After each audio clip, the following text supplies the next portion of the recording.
everyone, welcome back to CFI Helper. Today we're going to be going over how to brief an RNAV approach plate Canadian student pilot version. Now I just recently made a video on how to brief an IFR departure for Canadian student pilots, and just to recap, the reason why I'm making these videos is because during my IFR training, I was trying to find videos or even websites that were talking about how to use these charts, but a lot of them talk about how to use Jeppesen charts. And while that's definitely something we'll be using in the future in our career, it's not something I used during my training.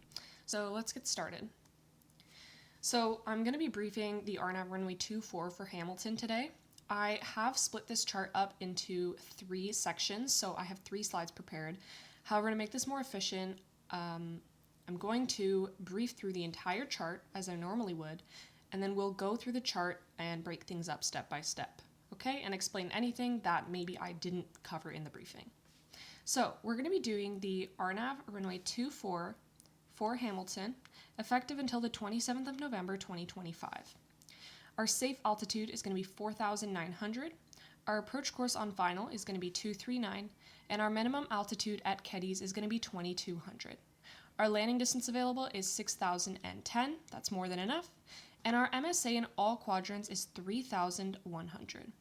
We're going to be coming in over TICAT. We'll make sure we are above 2,500 on our way to Muksig, and then on Muksig, we'll turn final, as you can see, final approach 239. We'll begin configuring the aircraft, flaps down, gear down, at 6.3 miles away from the runway.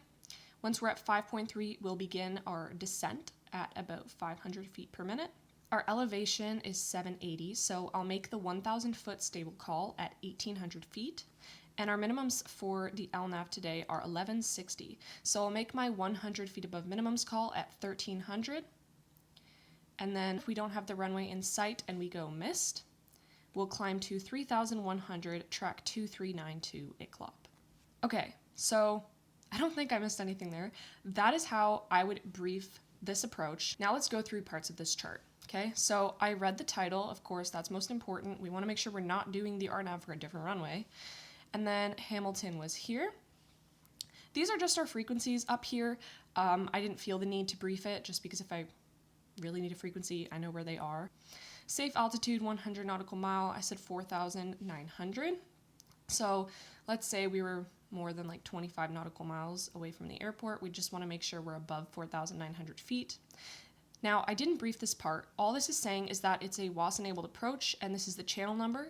If you look it up in the AIM, it basically tells you that for certain avionics, you can put this channel number in to load the approach. However, with the GPS I used in my flight center's planes, we did not use this to load the approach. And then this is the approach course on final, 239. As you could see here, it was also 239. And then the minimum altitude at Keddies, which is our final approach waypoint, is 2,200. That's really important because you want to make sure you're not below 2,200 once you get to that point. And then the landing distance available, I read here, was 6,010. So there's also this section here, which I didn't brief. This is just telling us P2 is the eye to wheel height. And then this is telling us the type of lighting system. So if you look up AS in the cap gen, you'll find that it's just runway threshold identification lights with unidirectional flashing strobe lights. I didn't really feel the need to mention that. It's just kind of for your knowledge, okay? So you can find the lighting systems in the cap gen if you need to. Now, this is just the plan view here. As you heard me state, the MSA is 3,100 in all quadrants. Now, it won't always be that way, so just make sure that you know which quadrant you're coming from. Now, I said we were coming in over TICAT. I didn't brief this. This is just telling us we need to be below 210 knots. I didn't brief it specifically because in our flight center's planes, we don't even go that fast, so I didn't see the point. And then here, I just briefed that we need to be above 2,500 once you get to Muksig.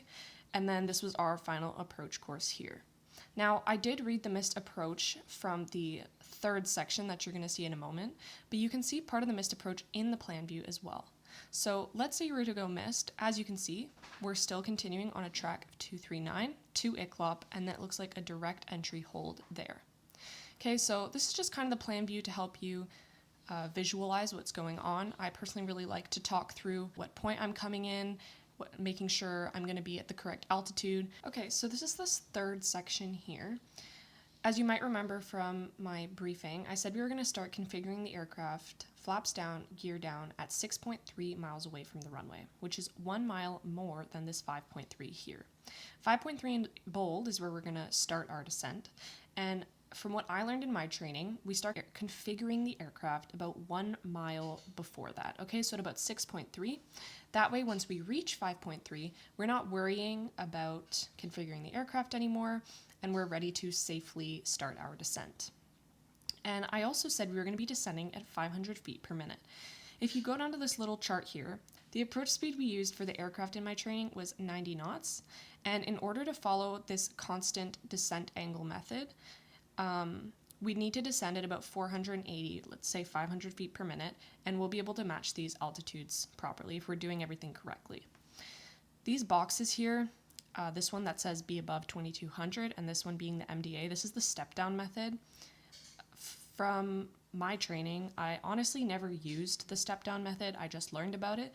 The constant descent angle method, well, it's more safe, so that is what I used in my training and what I've been taught to use.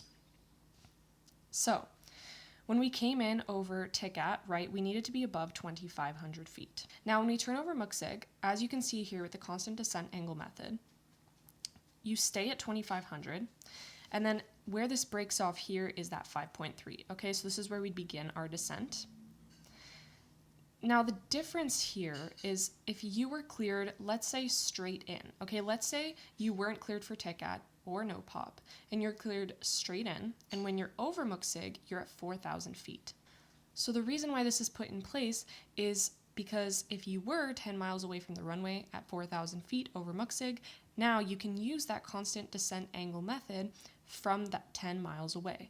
So then when you get to 9 miles, you confirm 3670, 8 miles, 3350, and so on, okay? The elevation here, 780. I did read it out just because personally I used to have trouble remembering when to make my 1,000 foot stable call. So elevation 780, meaning we would need to make our 1,000 foot stable call at 1,800 feet. Okay? And then our RNAV minimums, 1160. I said I was going to make my 100 feet above call at 1,300 feet. I gave myself just a little bit of buffer room. You get your hand on the throttle, focused on what's happening next.